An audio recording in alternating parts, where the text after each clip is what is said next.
I call this meeting of the Northeast Independent School District to order. Let the record show that a quorum of board members is present, that this meeting has been duly called, and that notice of this meeting has been posted in accordance with the Texas Open Meetings Act, Texas Government Code, Chapter 551. The board will now adjourn into executive session pursuant to the following sections of the Texas Open Meetings Act. Texas Government Code, Section 551.071, private consultation with the board's attorney. 551.072, discussing purchase, exchange, lease, or value of real property, and 551.074, to discuss personnel or to hear complaints against personnel, and the time is 5:30.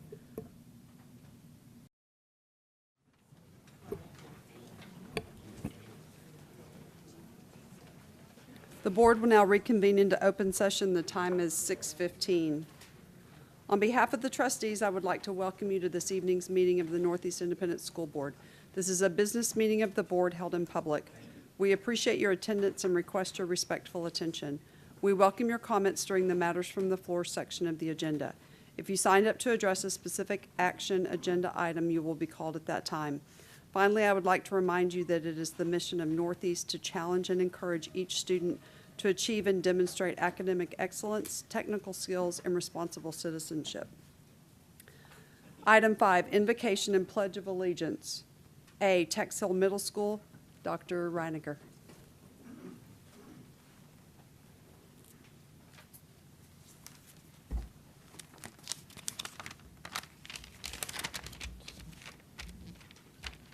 Good evening. Madam President, members of the board, Dr. Gottardy, executive staff, and guests. My name is Charles Reiniger. I'm the proud principal of Tex Hill Middle School. And I'm doubly proud to be able to introduce tonight two of our best and brightest from Tex Hill and their family members who will be assisting in tonight's invocation and pledges. I present sisters Kira and Kylie Meyer. You can stand. They are joined here tonight by their wonderful mother, Melissa Meyer, and their beautiful grandmother, Barbara Lewis. Kira and Kylie, both pre-AP students. They work diligently in their academics, and they've earned their way onto the All-A Honor Roll. And Kira is an active theater participant, and Kylie with the yearbook. And they are both student athletes who are well thought of, and their coaches know them to be natural leaders who are looked up to by their peers, and who are exceptional in their work ethic and their commitment to what they do. We certainly know that they commit to contributing to a great school culture at Tex Hill, and we thank you both for that. So I'll invite you both at this time to come and start the invocation and pledges. Almighty God, be with us as we come together this day to pay tribute to those who have served and those who are serving in our armed forces.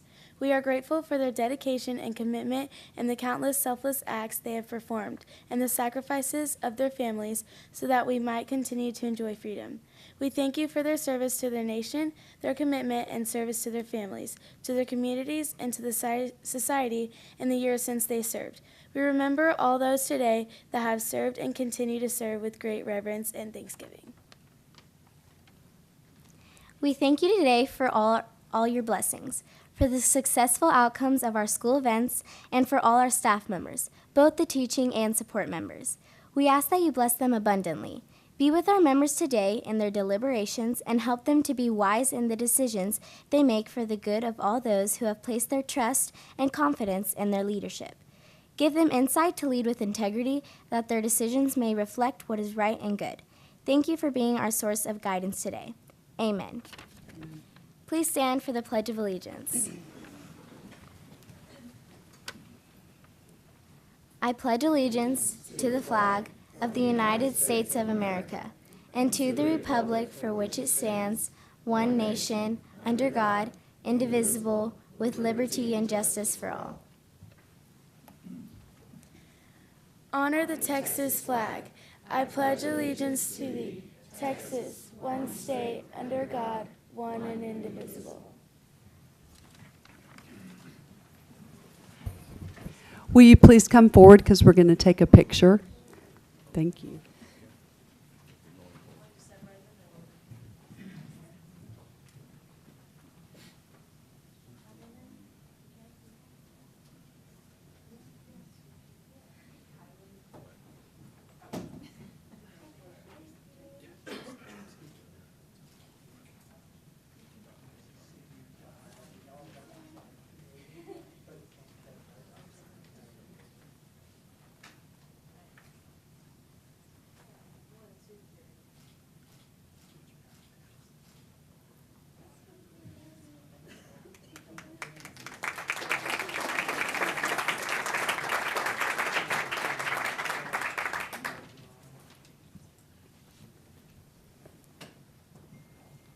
Thank y'all for being here, and if you would like to stay, you're welcome to, but I'm sure you would like to go home and work on homework and other things that you would like to do.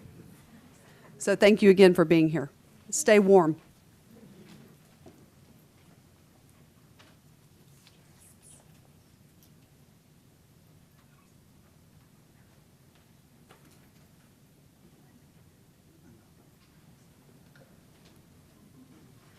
Item 6, matters from executive session. A, personnel, including but not limited to administrative appointments pursuant to Government Code Section 551.074. 1, possible action regarding routine personnel, including but not limited to administrative appointments.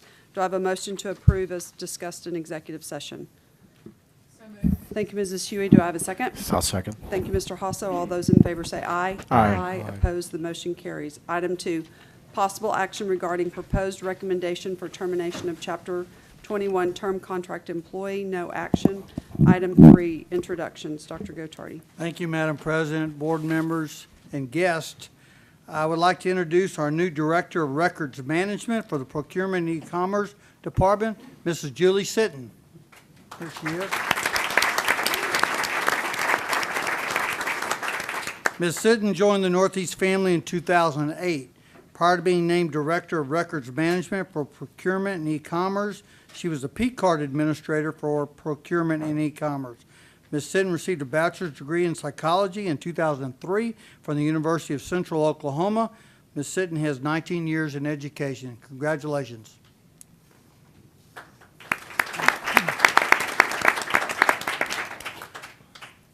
We also have in the audience, and we'll bring John back at next month's regular board meeting for a formal introduction, but we hired a new assistant principal of Eisenhower Middle School tonight, and we know that he's in the audience. So is John Gallardo, please stand and be recognized. John? There he is.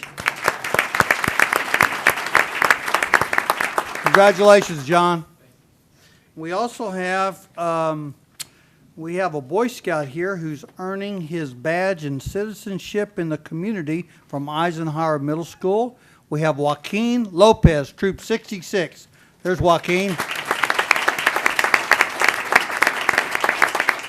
Nice to see you, Joaquin.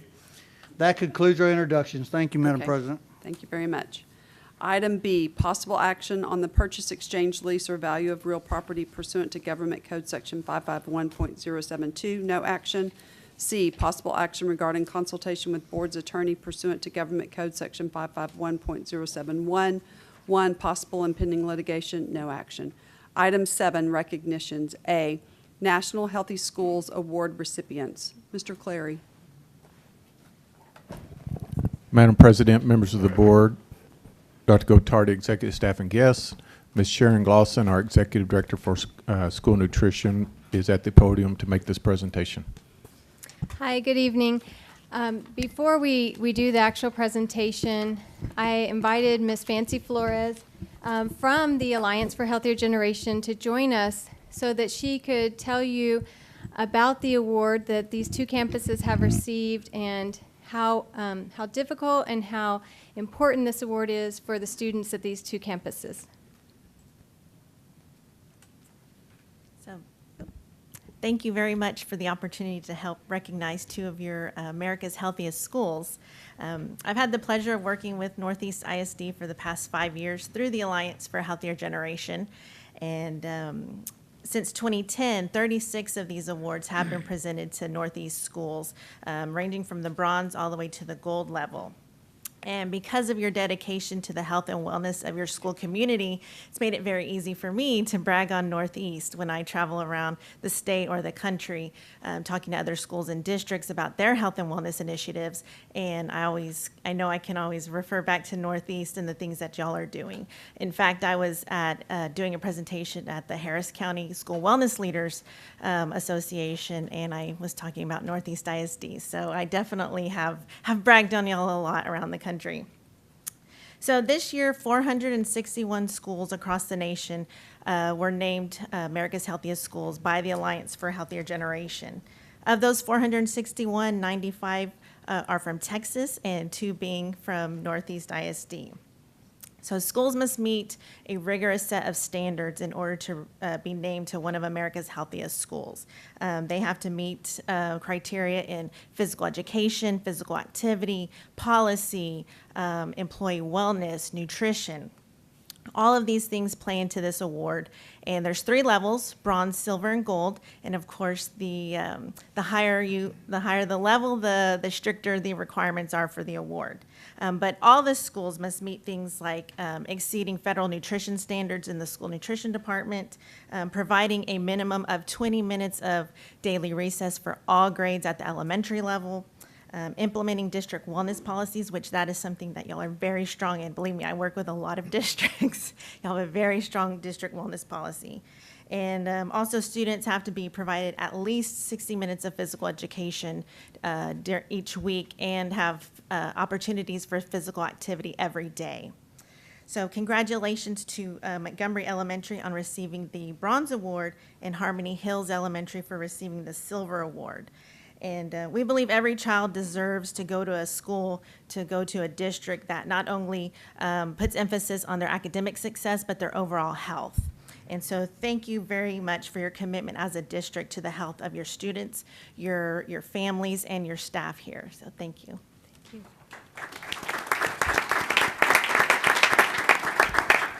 So each of the campuses that were awarded have brought representatives this evening to receive the award. And so I'd like to start with recognizing Montgomery Elementary School, who received the Bronze Award. And so tonight we have Principal John Merrill, and we have the Family Specialist, Ms. Glendelia Zavala. So if we come up.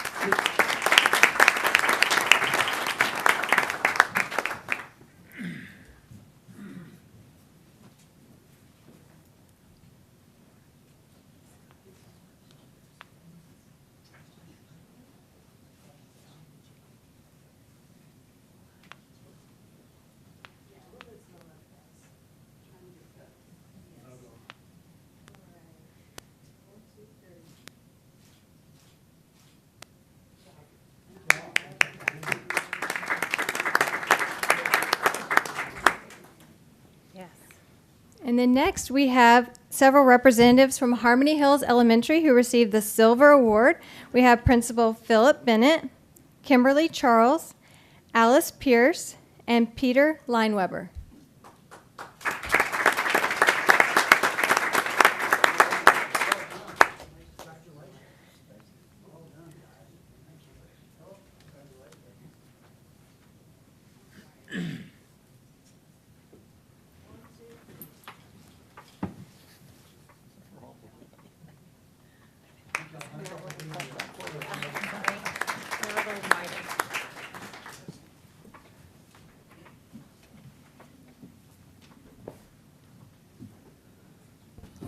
Thank you very much. Congratulations, and thanks for bragging about Northeast. We appreciate that.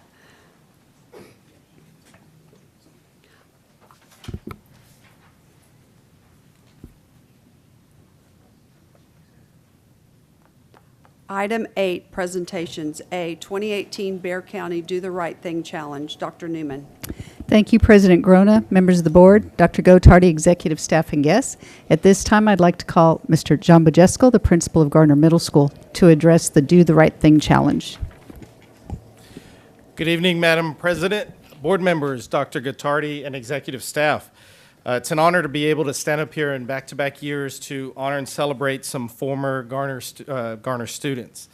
Each year, 6th, 7th, and 8th grade students are invited to participate in a writing initiative sponsored by the San Antonio Council on Alcohol and Drug Abuse. It's called Do the Right Thing Challenge. In 2018, Bexar County Judge Antonio Arteaga and her prestigious selection committee evaluated 3,000 entries contributed by San Antonio students. This evening, I would like to acknowledge the accomplishments of Kathleen Torgerson and Andrew Lockett. They are currently at MacArthur as freshmen. Last year, when Kathleen and Andrew attended Garner as 8th graders, they enthusiastically participated in the Do the Right Thing Challenge with their teachers, Mrs. Kathy Ephron and Mrs. Jackie Donna.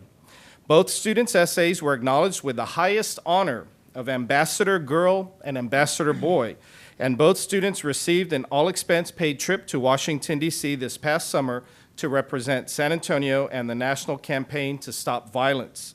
Kathleen is accompanied tonight by her parents, Christina and Daryl Torgerson, and Andrew is accompanied tonight by his parents, Carla and Dale Lockett.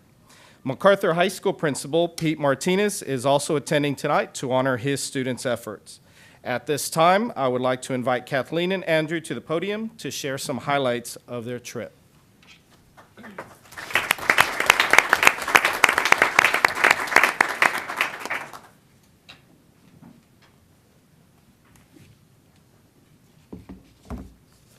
Good evening. This summer, Kathleen and I went to Washington, D.C. as student ambassadors for the Do the Right Thing Challenge, a writing competition used to raise awareness and speak out against youth violence. While in Washington, D.C., we were allowed to be part of many amazing experiences, such as meeting important people, seeing monuments, and meeting other kids from across the country.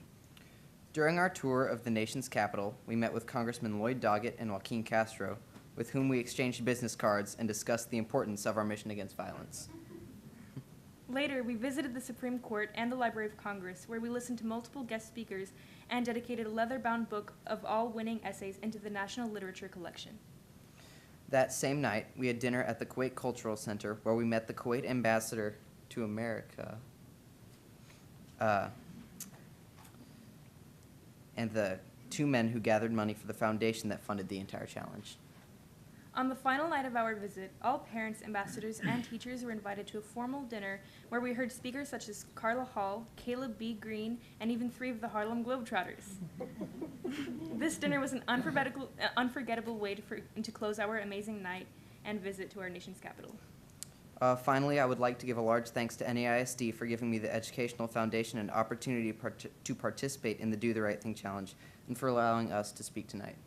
And real quick, we're going to read an excerpt from each of our essays.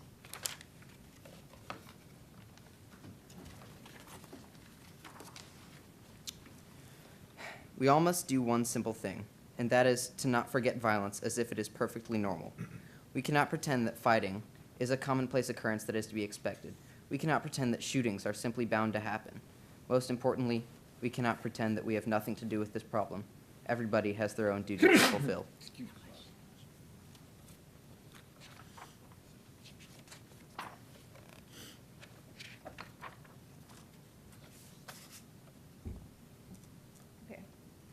I am planning to enter the field of social work or psychology to give victims the voice they deserve. Even before I get to that point, I can still make a difference.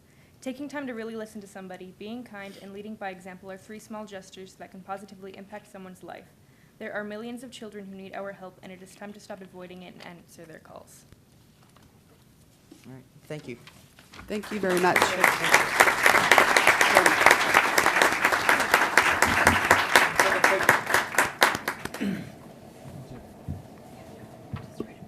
What a fantastic experience for both of you. Congratulations.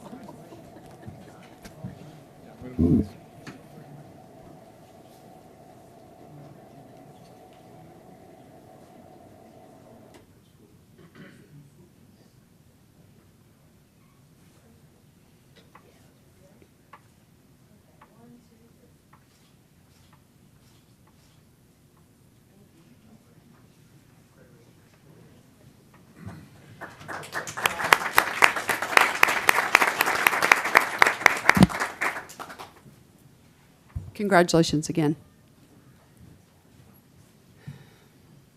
They're so cute.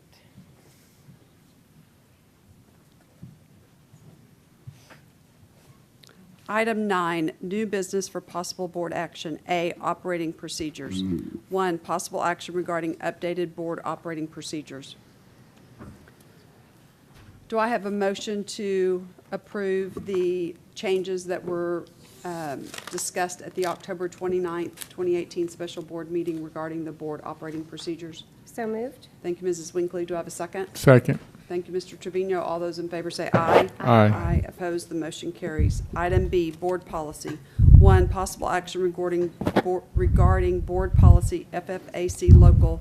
First reading. Mr. Villarreal. Yes, Madam President, members of the board, Dr. Gottardy, executive staff, and guests, and call on Steve Tovar, our Senior Director of Risk Management, to present this item.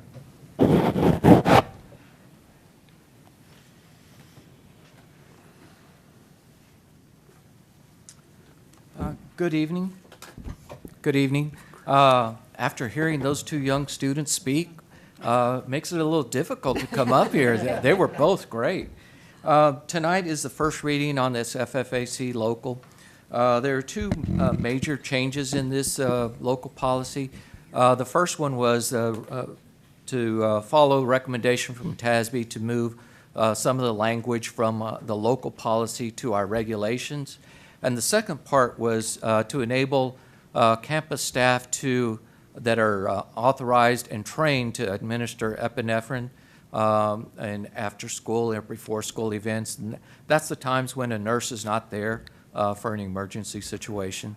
So those were the two major changes in this update. If there's any questions, I'll entertain those questions. We also have Maria Bettis, who's the Director of Health Services, to answer any questions. Okay, thank you. Does anybody have any questions about this policy? I just had one, where everything was deleted under all the information and, name, birth, all that. Is that what you're talking about, that was moved? Right, so to where you legal? see the redactions, Right. that's the language that is going to move to regs and out of local policy. Okay. And that recommendation did come from TASB. Okay. And then it talked about trained, is. Authorized and trained. Are we going to have to be training more people? So at the campus level, these individuals has already been trained, so they are waiting to step up and provide that service if needed. Hopefully, it's not needed. Once this policy is adopted, then they will be able to, in an emergency situation, like I said, there's an after-school event, there's no nurse on site, they'll be able to administer the epinephrine. Great. Okay, thank you. I do have a question, and it may be for health services. So I have an EpiPen, and I know it's on my person all the time. What happens to the student who needs to have that EpiPen on their person? Is it kept in the nurse's office? This is for unknowns. Okay. We do manage kids that are already diagnosed, and we make sure that they have their EpiPen with the sponsor if it's an after-school event. Okay. Or on themselves with authorization from the physician and parent agreeing they have to sign. Okay. Thank you. Anything else? Seeing none, do I have a motion to approve the first reading of the attached board policy FFAC local as submitted? So moved. Thank you, Mr. Hasso. Do I have a you. second? Second? Thank you, Mrs. Winkley. All those in favor say aye. Aye. Opposed, the motion carries. Thank you, Mr. Tovar. Item C, business services. 1, possible action regarding public notice of the school first rating report of superior achievement. Mr. Villarreal. Yes, Madam President, I call on Brian Moy, our Executive Director of Accounting and Finance, to present with Jeff Coates, our Senior Director of Accounting and Payroll. Good evening, Madam President, members of the board, Dr. Gottardy, executive staff, and guests. The next two items are to required presentations, required by law that we bring these to you for presentation and adoption. I know we had a bunch of financial stuff last month, but we had to bring some more this month. The first one that we're getting into is our school's first rating for 2018, which is actually based on our financials from last year, 16-17. Takes TEA a while to generate the rating. So we're actually approving the rating based on last year's financial status, and I will turn it over to Jeff to do a very brief presentation. Good evening, Madam President, members of the board, Dr. Gottardy, executive staff, and guests. Here we begin our brief presentation. Schools First has been around for 11, 12 years. It's based on prior data, as Brian said. These are the indicators. I will not bother reading them to you. It's based on a sliding scale of 100-point maximum. Each indicator is either pass-fail or has a weight of up to 10 points. For a statewide comparison, 81.8% of school districts in the state earn superior. Very few earn substandard, which is equivalent to failing. The lowest scoring indicators for us were current asset to current liability ratio, we only had 4 points. And long-term liability to total asset ratio, we only had 6 points. This is all based on our bonded debt, commercial paper, and our government-wide financial statements. We will be doing better this year on these indicators. And I'm going to turn it over to Brian for a minute. Actually, I think Jeff may have slipped a tongue the exact opposite. We are actually have a little bit of an interesting situation coming up for next year on indicator number 7. Basically, indicator 7, your current ratio says, what's your ratio of your current assets to your current liabilities? Things that you have liquid to pay bills, and what do you have coming due in a year?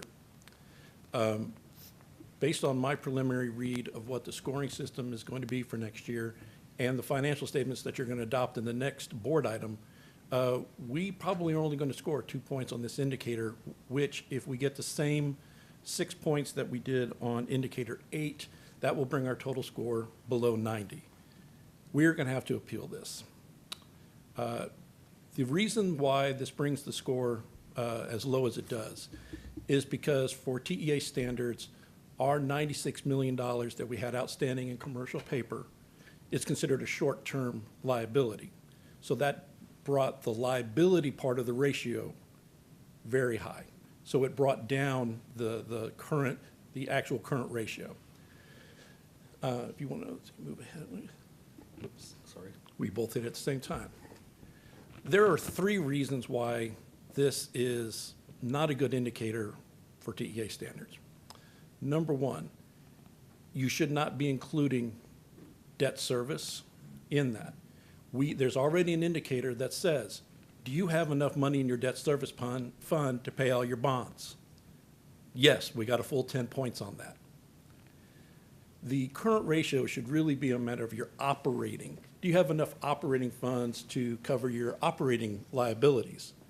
Well, based on one of the indicators, I believe it's like number 6, we got a 10 on that. So we're good there.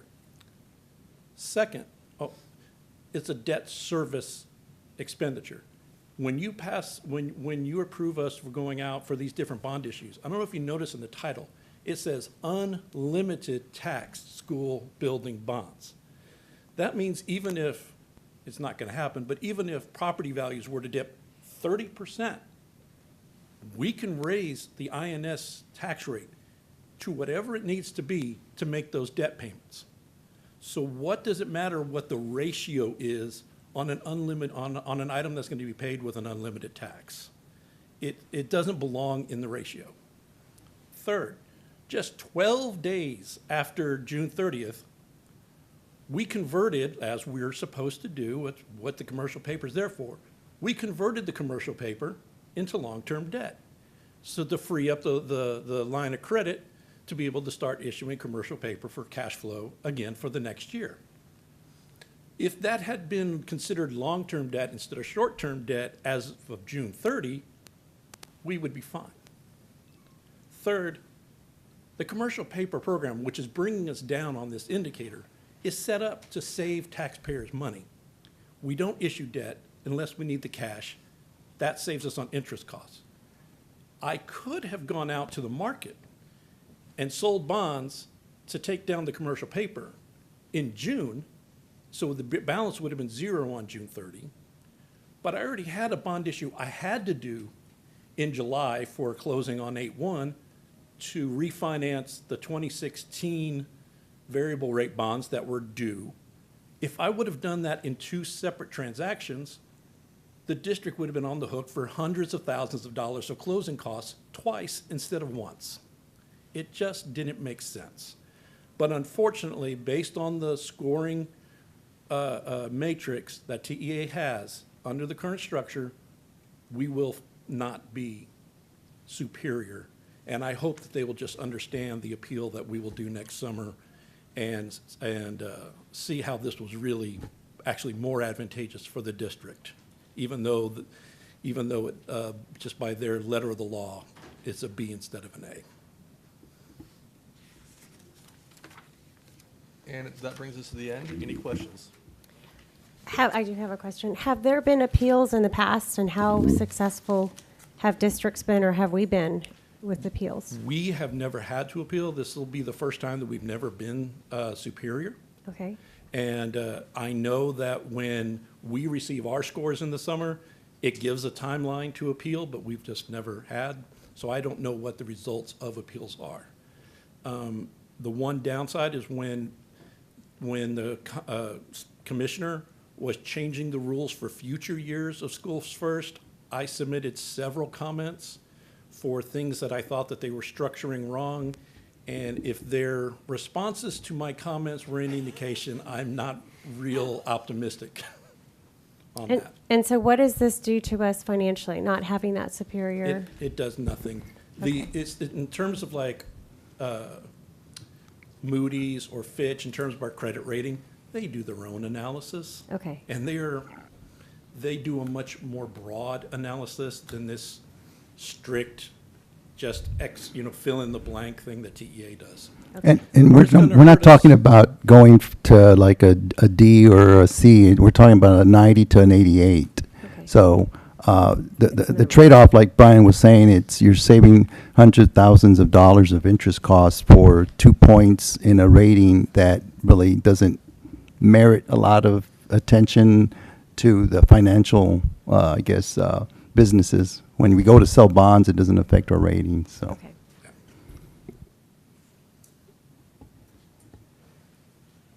Do y'all have a question? On number 7, I had highlighted those 7 and 8, those two things also. And on 7, those points have been consistently going. They went from 8 to 6 to 4 over the last 3 years.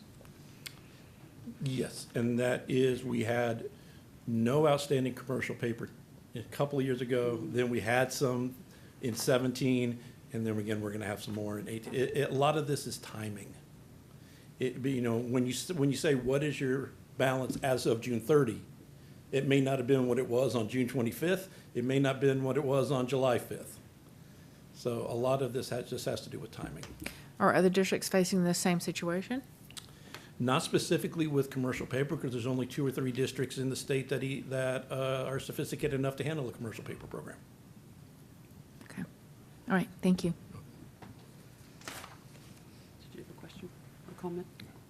Anybody else have a question or comment? Seeing none, do I have a motion to accept the TEA School District Financial Integrity Rating of Superior Achievement and the NEISD Annual Management Report on Schools First? Someone. Thank you, Mr. Trevino. Do I have a second? Second. Thank you, Mrs. Winkley. All those in favor say aye. Aye. Opposed, the motion carries. Item 2, possible action regarding CAFR for the year ended June 30, 2018. Yes, Madam President, I call on Brian Moy to talk about the comprehensive annual financial report. Thank you. Thank you. So this is our annual report for the year. It was distributed to you last week. We did not include all 500 pages in the actual agenda packet, but you did receive the report. Jeff is going to go over some of the highlights, and I might be back up because there were some strange happenings thanks to some new GASB statements. The first 2 financial statements look very different than they have in previous years. So does the management's discussion and analysis. And Jeff's going to go through it, and he and I will take any questions you have when he's done with his presentation. Thank you. All right. Well, good evening, Madam President, members of the board, Dr. Gottardy, executive staff, and guests. Thank you for having us back here again for the CAFR. Now, just in case y'all wanted to forego the presentation, I did bring the CAFR. We go through it page by page. Yeah, thank you. Brian did underestimate it. It's only 238. This presentation is going to go through and tell you how to read the CAFR. There's 3 things that we really like to point you toward. One is the table of contents, tells you where everything's at. The second is the transmittal letter. It's to the board, members of the community, telling you about our district, the challenges we face, and it's kind of a forward-looking statement. The next one is management's discussion and analysis. That's management's chance to explain what happened during the year, any unusual transactions, any highs, any lows. Mr. Moy does a great job writing this. In this case, though, we did something different this year for the first time. There were a new GASB statement, GASB 75, on other post-employment benefits, and we separated out the effects of that and the adjustments for pensions separately. And Brian explained the pension effects. And then separately in the MD&A, he explains what happened operationally, how we funded our kids, how do we pay for our debt, what buildings did we fund. Those are kind of the important operational things rather than things that had no cash effect or impact on our financial and educational programs. So again, we would like to draw your attention to management discussion analysis. Discusses financial activities results, talks about normal education-related activities, and the aforementioned effects to pensions and OPEB. Why focus on MD&A? Because it highlights the big changes during the year, allows for year-to-year comparison in Table 1 and Table 2. Those are also separated out to exclude and include the OPEB adjustments, and highlights the effects of actuarially determined liabilities and adjustments to those liabilities. And anytime you hear an actuary involved, it's usually not good. Governmental accounting does require two different sets of statements. The first is full accrual government-wide statements. They're the first two statements that you see in the financials.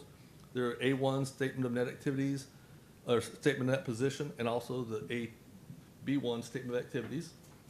The statements will include the transactions for capital assets, long-term debt, TRS pension, TRS OPEB liability. This year is the first year we had GASB 75, and we had a beginning balance restatement of net position of $373 million, which lowered our overall net position on A1.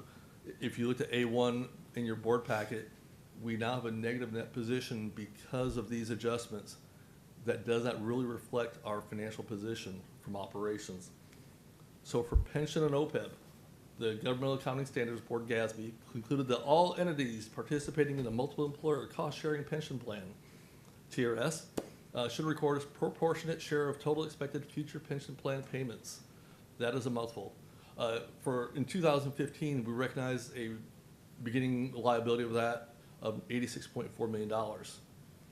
This year, more recently, the statement for health plans and other post-employment benefits was impacted, and we recognized that $373.3 million beginning balance restatement.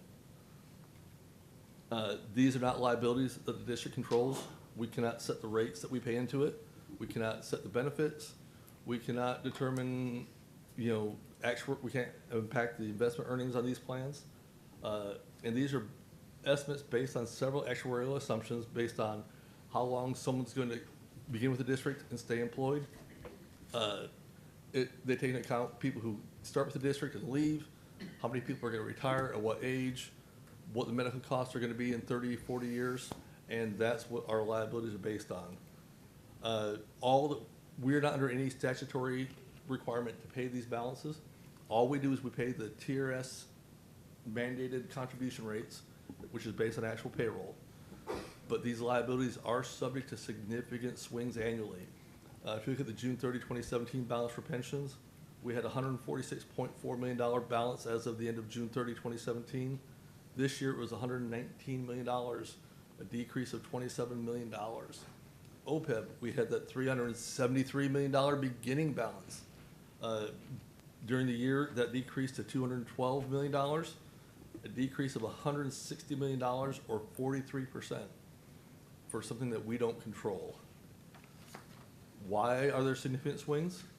For pensions, TRS investments are subject to earnings, and they had a great year and beat the investment earning calculation. The state has a lot of cash, and they've invested in a lot of future things that have done well for us. They won't need as much cash for us, which is why our pension benefits went down. Actuarial assumptions changed. Life expectancy, employees leaving education before pension eligibility, all those affect the pension liability. And for TRS care, we went down from a beginning balance of $373 million to $212 because TRS revamped the TRS care system because it was in trouble. They limited the no-cost plan for retirees, increased retiree premiums, and lowered the benefits. and had a one-time cash infusion of $200 million, which altogether lowered our liability by $160 million. Let me jump in here real quick. This is a really glazed over eye way of saying the Government Accounting Standards Board decided that if TRS was not on the hook for everybody's pensions, but the actual districts that those employees worked for were on the hook. And if the TRS wasn't on the hook for all TRS care payments forever, but the individual districts who those employees once worked for were on the hook, what would those districts be on the hook for? And they decided that for TRS care, for our share, Northeast share of the entire 1,000 plus districts who have people in the TRS care plan, they came up, and no one has an idea how they came up with it, that we were on the hook for $373 million of future payments as of June 30, 2017. And they forced us to book that to our book. We are not alone. I was just at a Texas School Alliance meeting. Every single district in there has negative net position thanks to this.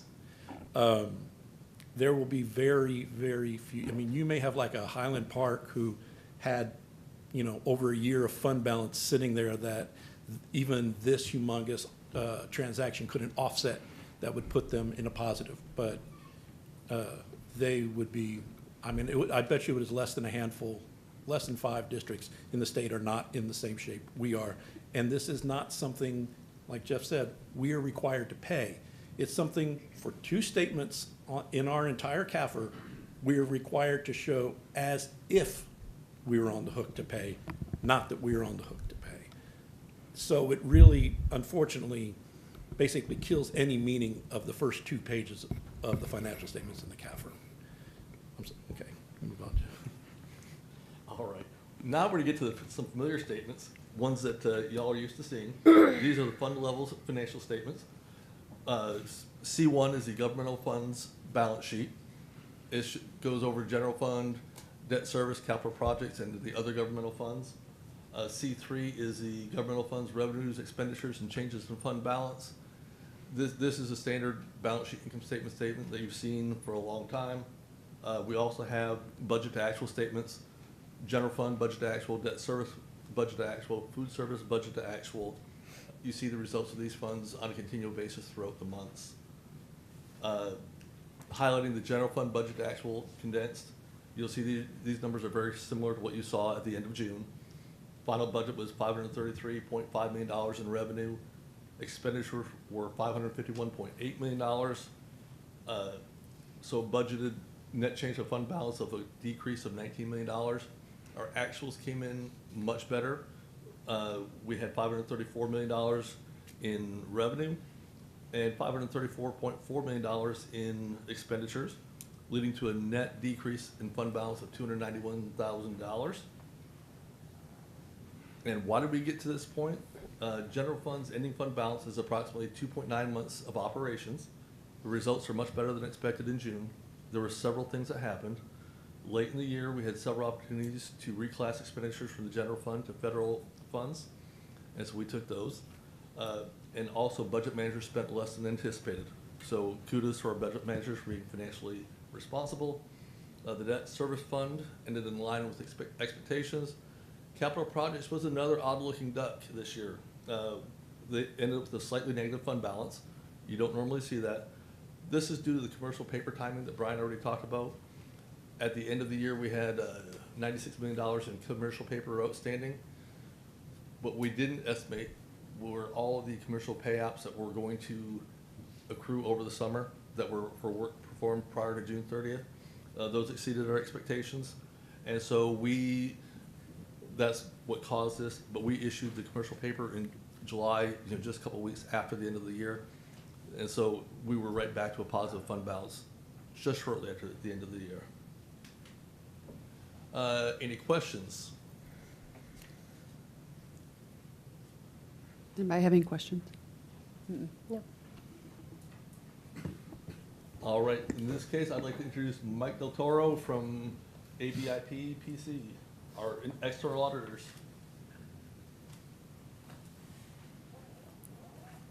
Thank you, Jeff. Good evening.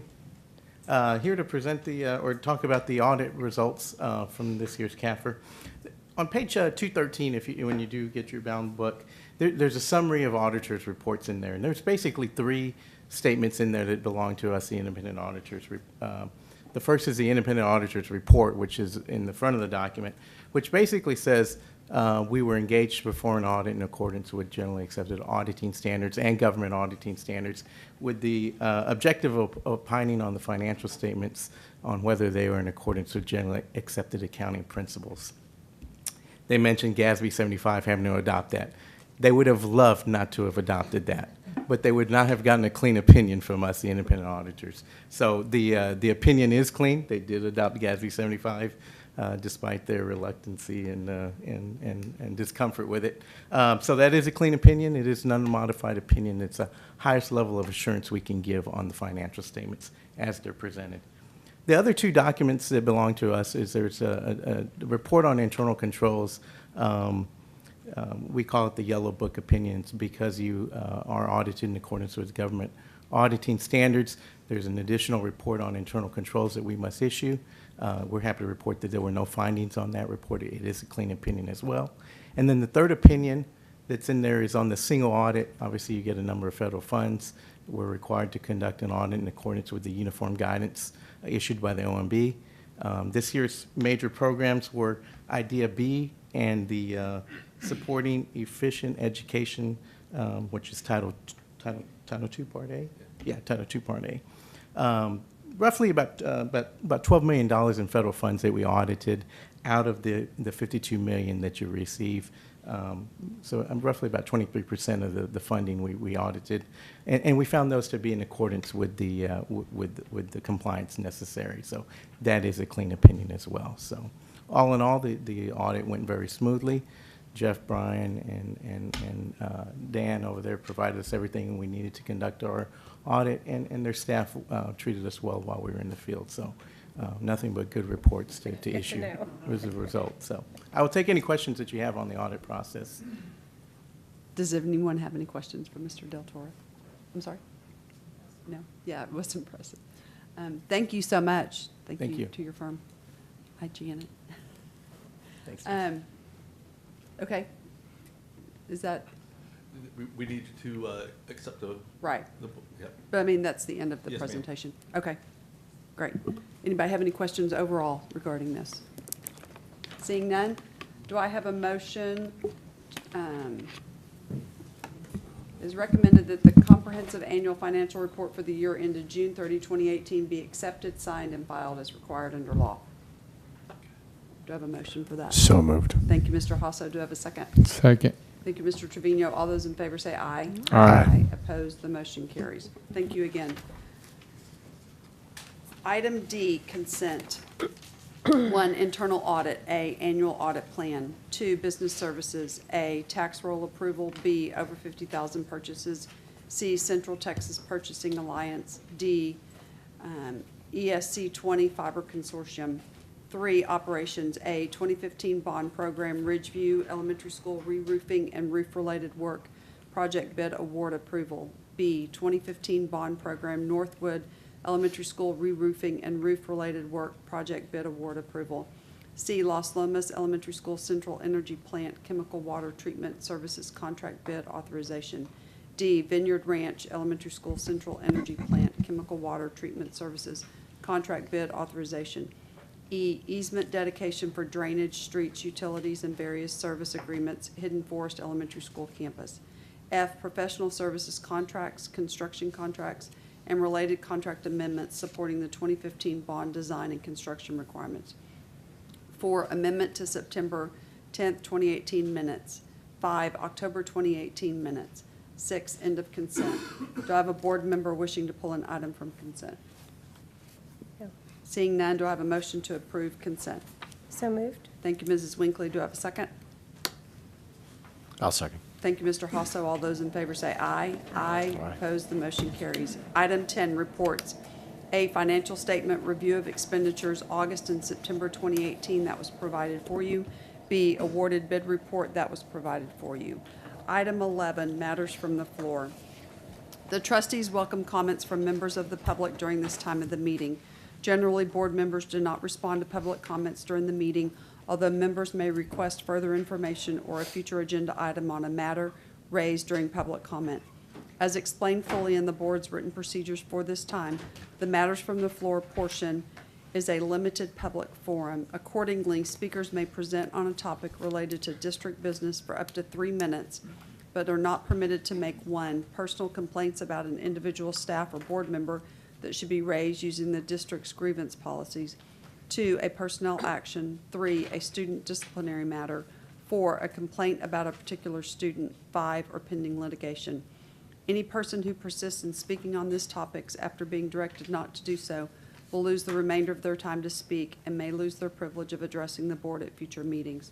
We also welcome written comments at any time, either through email at board@neisd.net or by mail, care of the Superintendent's Office at 8961 Tesoro Drive, 6th floor, San Antonio, Texas, 78217. Ms. Hughey. Patsy Esterline.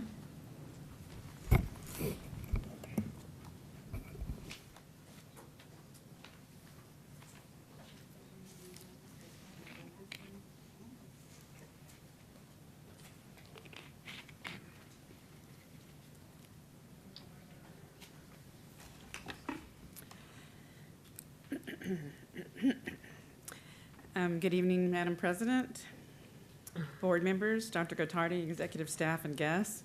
My name is Patsy Esterline, and I'm the president of Northeast AFT, and my address is 6800 Park 10 Boulevard, Suite 123 North, San Antonio, Texas, 78217. Tonight I want to tell you about First Book.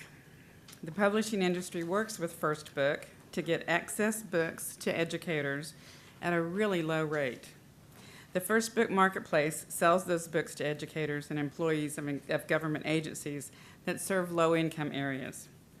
In order to get as many books as possible to kids who do not normally have access to books, First Book seeks to expand their registered users. AFT nationally has over 1.6 million members, and AFT and First Book have partnered nationwide to expand access to books to millions of kids. Now, Northeast AFT and NEISD have partnered to register 2,000 plus new members to First Book. Once we do this, that's phase 1 registration, then we qualify for a truckload, about 40,000 books to be given to our Title I school kids. And we have chosen a 6-week time frame from October 29th to December 14th to get these signatures. And registration is phase 1, and that's what we've given you as the registration form. And we're trying to get the truckload of books the first quarter of 2019. NEISD will allow the truck to go to the warehouse. And we want it in the first quarter because the warehouse is not air conditioned, right? And then phase 2 is delivery of the books and unloading the truck. And NEISD has the forklifts because they're big boxes. And in these boxes are just tons and tons of books, all different types. So phase 3, we have to sort through the books. And we are also partnering with the librarians in our 18 Title I elementaries and our 6 Title I middle schools, because once we get the books and sort them, we have to figure out what the reading level is. So we'll know where to put them to offer them to the Title I kiddos. And then phase 4 is the actual book giveaway. And that will be on a Saturday, and we're hoping to have other things going along with it. But right now, in order for us to qualify, we need the 2,000 plus signatures of the Title I, of people working in Title I schools. And that includes you folks, because you serve Title I schools. So, thank you. Thank you. Daniel Rossman.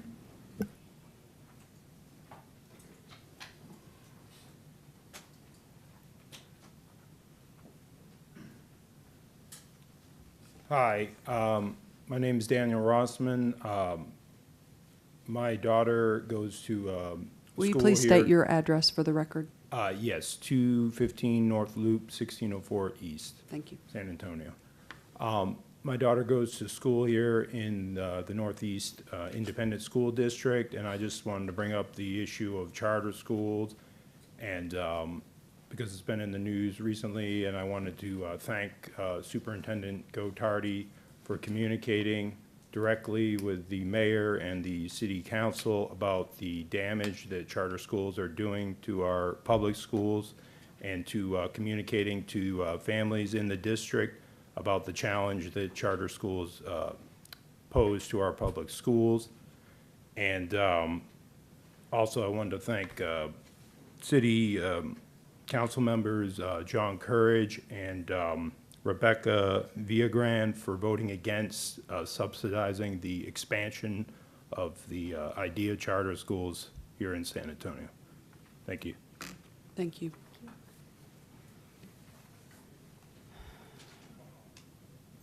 Item 12, discussion and possible action regarding board members' request for items to be placed on a future agenda and our request for reports from the administration.